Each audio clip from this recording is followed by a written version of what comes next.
देखिए आज हम देखने वाले हैं, ये काफी जो है इम्पोर्टेंट क्वेश्चन है। ये बैठ जाइए, ये क्वेश्चन जो है पूछे जाने वाला एग्जाम में है कि ZnCl2 प्लस Al को हम क्रिया अगर रिएक्ट कराते हैं तो क्या मिलेगा, CuCl2 का। ये सारे मैंने रिएक्शन यहाँ पे लिख दिया है।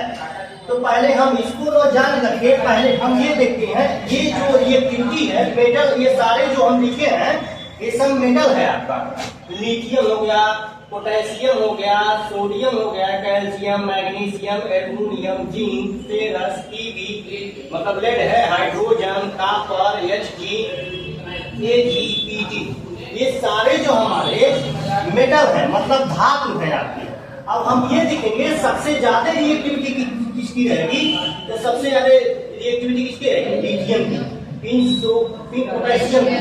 मान लीजिएगा लिथियम और सोडियम, ध्यान दीजिएगा लिथियम और पोटेशियम को अगर रिएक्टिविटी कराना है, दोनों दिया हुआ है, तो इसको ये डिस्प्लेस कर देगा। ये लिथियम क्या करेगा, इसको यहाँ से हटा देगा। ये सबसे बलशाली है, ये सबसे बलशाली है, ताकि इसको हटा देगा।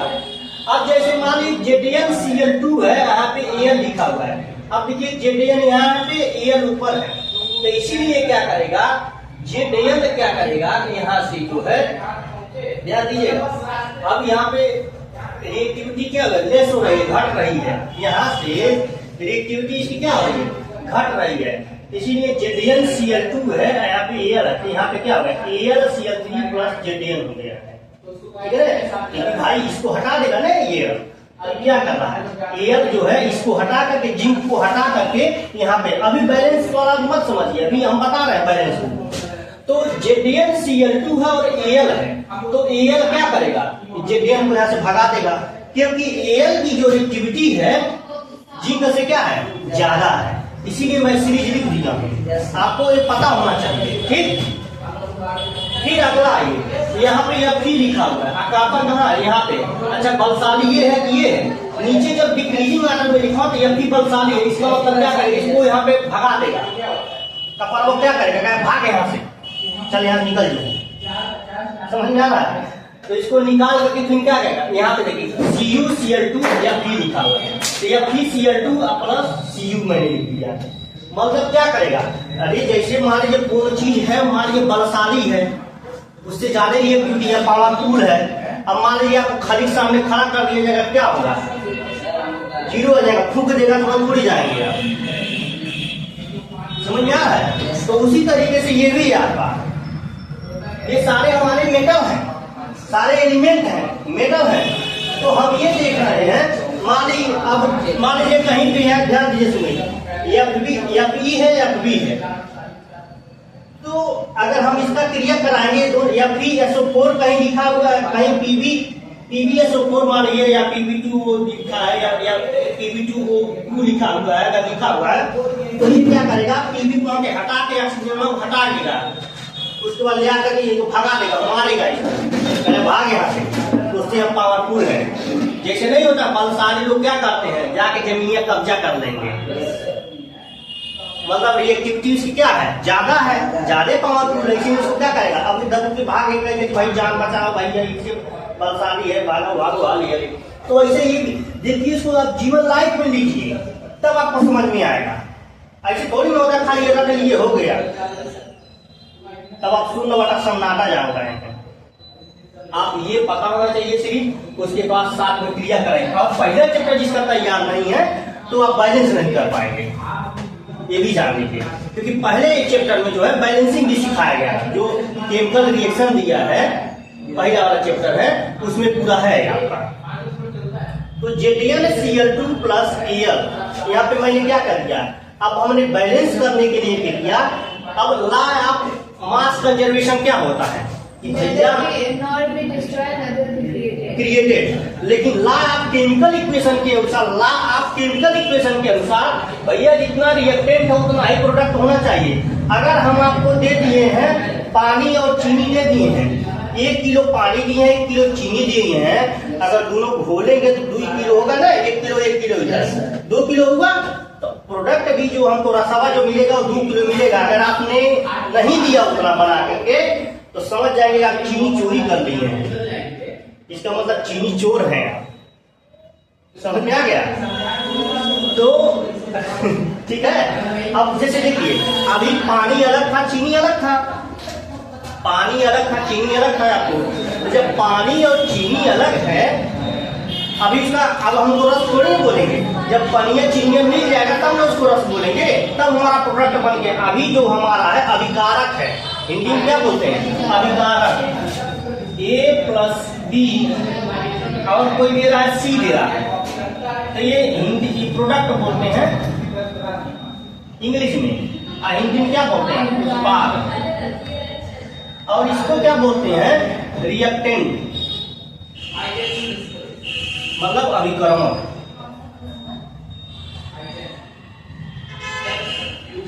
हिंदी में, इसीलिए हिंदी इंग्लिश दोनों बता रहे हैं ताकि बच्चे जो है वो समझ में, चाहे आप यूपी बोर्ड से हो चाहे सीबीएसई बोर्ड से, सबके लिए है ये।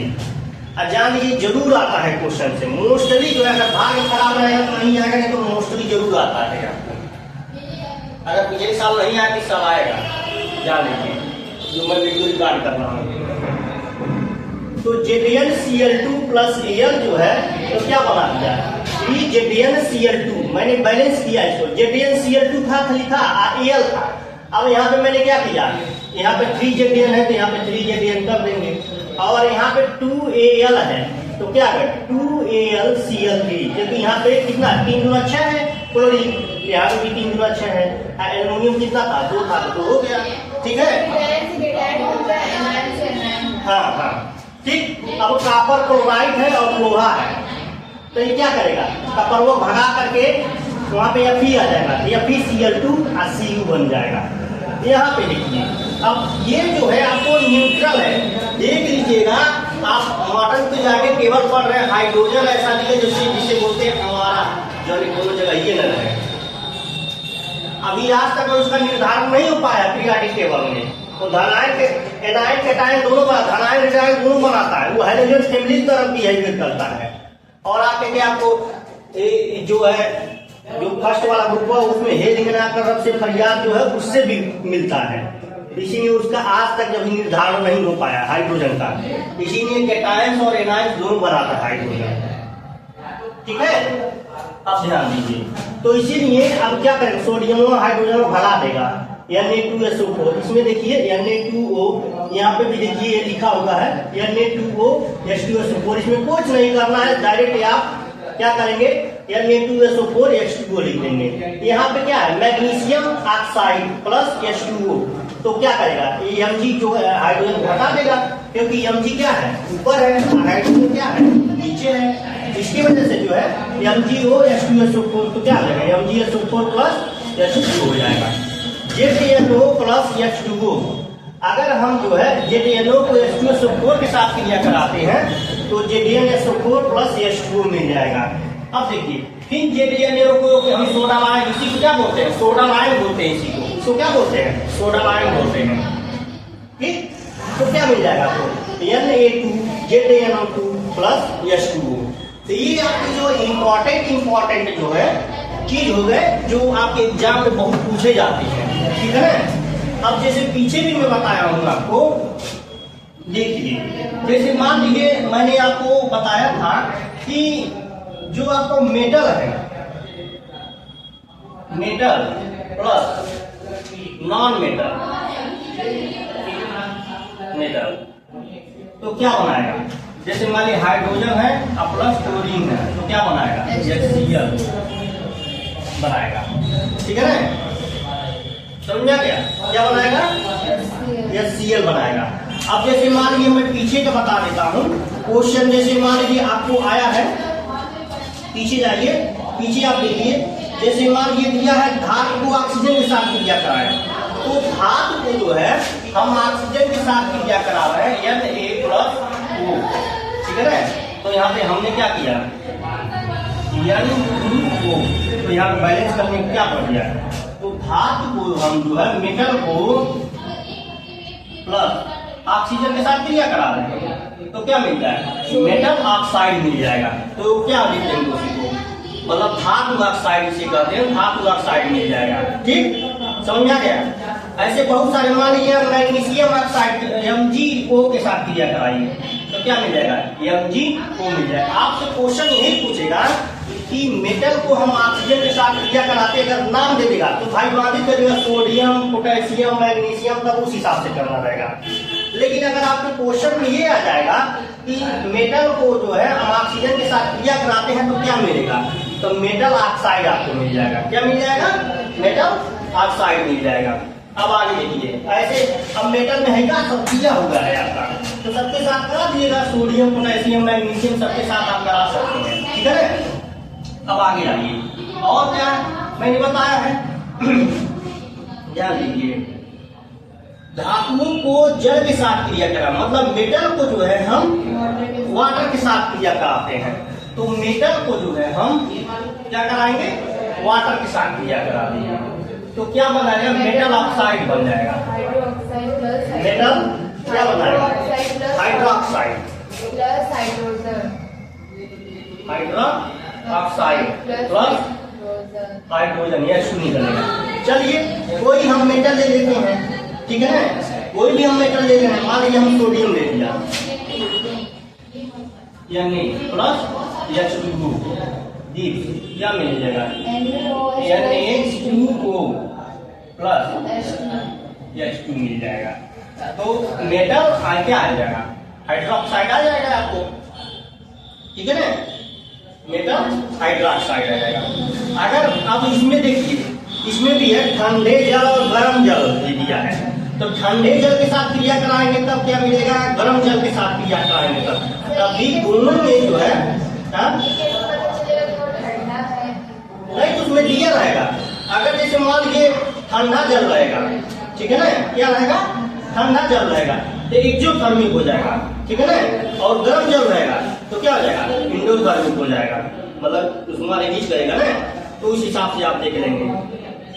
अब उसी मान लीजिए अगर जलवाष्प के साथ भाप के साथ क्रिया करा देते हैं, इसके साथ भाप के साथ, तो भाप प्लस भाप मतलब मेटल प्लस वेपोराइजेशन, तो क्या मिल जाएगा हमको, क्या मिलेगा, धातु ऑक्साइड ही मिलेगा। क्या मिलेगा, धातु ऑक्साइड प्लस हाइड्रोजन मिलेगा, मतलब Mg प्लस H2O, तो क्या मिल जाएगा, MgO प्लस H2 मिल जाएगा। ऐसे क्वेश्चन आपसे पूछे जाएंगे, ठीक।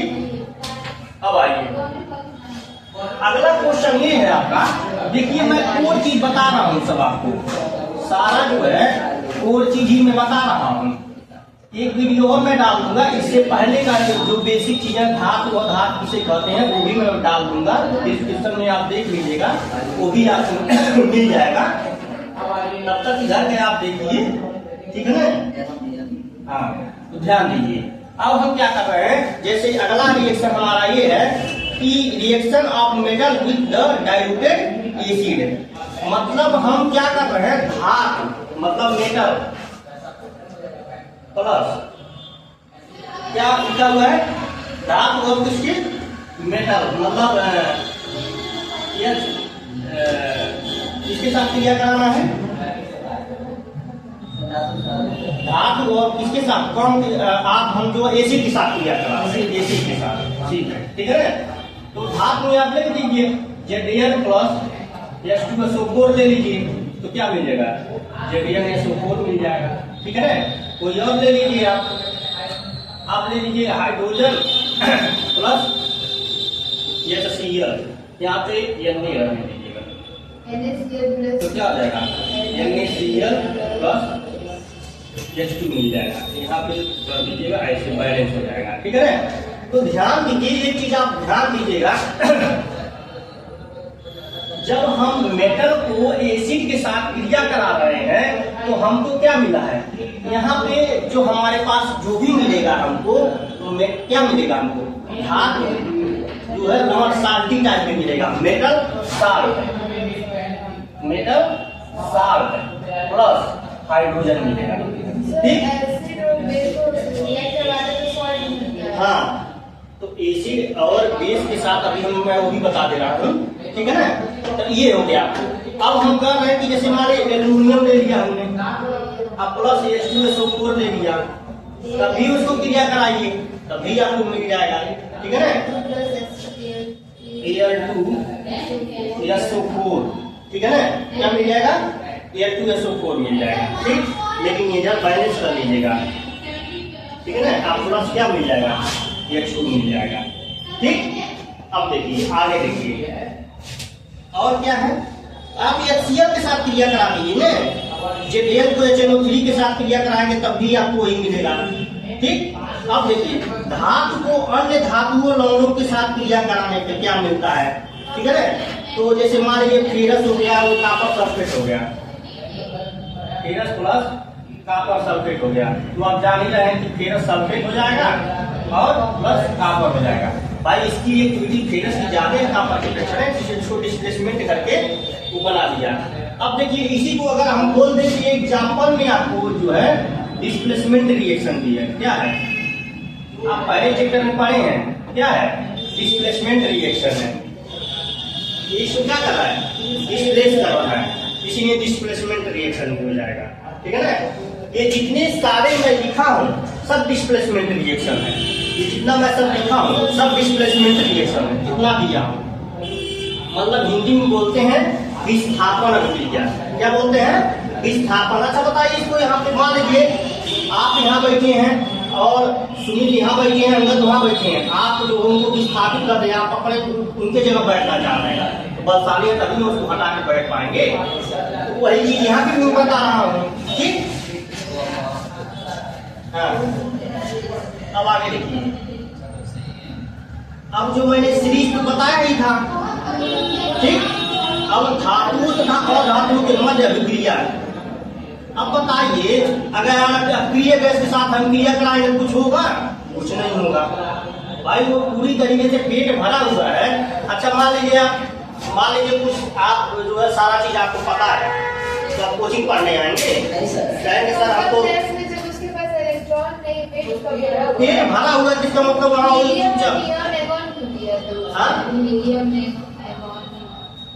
Helium neon argon. तो ये जो है आप देखिए, ध्यान दीजिए, हीलियम नियॉन, देखिए 1s2 बस खत्म, 1s2 2s2 2p6, ये 10 होता है या 2 होता है। तो ये चीज ध्यान देंगे आप। अब इसके बाद ये दूसरे पीरियड में जाएगा, तो देखिए दूसरा पीरियड भर गया। अब अगर एक कोई इलेक्ट्रॉन का सोडियम आएगा तीसरे वाले पीरियड, मतलब पूरा तरीके से पेट एकदम भरा हुआ, इसीलिए इसको नोबल गैस, इसलिए इसको इनर्ट गैस भी कहते हैं। ये फ्री अवस्था में नहीं मिलता है। आपको बताए हैं, पहले ही मैं बता चुका हूँ, मेटल वो होता है जो इलेक्ट्रॉन त्यागता है, मेटल वो होता है जो इलेक्ट्रॉन त्यागता है, मतलब डोनर हो, दाता हो, राजा आदमी हो, ठीक है। और नॉन मेटल वो होता है जो गरीब हो, एक्सेप्टर हो, मतलब निगेटिव चार्ज बनाता है। क्या बनाता है, निगेटिव चार्ज। ऐसे याद रखिए, मेटल से अगर पूछ दिया डिफिनेशन, मान लीजिए पूछ दिया डिफरेंस कि मेटल और नॉन मेटल में डिफरेंस क्या है, तो मेटल का बताइएगा डोनर होता है, ठीक है ना, दाता होता है, और नॉन मेटल को क्या बताइए, एक्सेप्टर होता है, पहला हो गया। दूसरा बता दीजिएगा उसमें गुण कि मेटल जो होता है, हाँ ये भी हो जाएगा आपको। ठीक, उसके बाद आप लिख दीजिएगा कि मेटल जो होता है ड्यूलिसिटी होती है, इसमें क्या होती है, ड्यूलिसिटी, डक्टिलिटी होती है, ठीक है ना, उसमें इसमें मेटल में, और उसमें क्या होता है, डक्टिलिटी नहीं होती है। वो जनरली सॉफ्ट होता है, नॉन मेटल, ये हार्डनेस होता है, बस यही हो गया। और मेटल में क्या होता है, शाइनिंग होती है, और उसमें क्या होता है, शाइनिंग नहीं होती है, रफ मॉडल में होता है। ये हो गया आपके एग्जाम्पल, ठीक है ना, एग्जाम्पल में डिफरेंस में बता रहा हूँ, ठीक है ना, ये मेटल और नॉन मेटल का जो है डिफरेंस हो गया, ठीक है ना। तो कहाँ तक खत्म हो गया, रासायनिक रूप में क्रियाशील तत्व जो केमिकल एक्टिविटी ऑफ एलिमेंट है आपका। तो मान लीजिए धातु है, परमाणु है, और धातु परमाणु मतलब धात्विक से एक साथ हम क्रिया कराते हैं, तो क्या मिलेगा, मान लीजिए धात्विक है तो H2 है, या धात्विक और Zn, तो ये क्या है, H2, इसको Zn2 लिख देंगे, यही आपका हो जाएगा, ठीक है ना। अब आगे का कल हम बताएंगे, ठीक है ना, हाँ कल आप लोगों का टेस्ट है, ठीक है ना। अब एक दिन और लगेगा, उसके बाद खत्म हो जाएगा, ठीक है ना। ओके।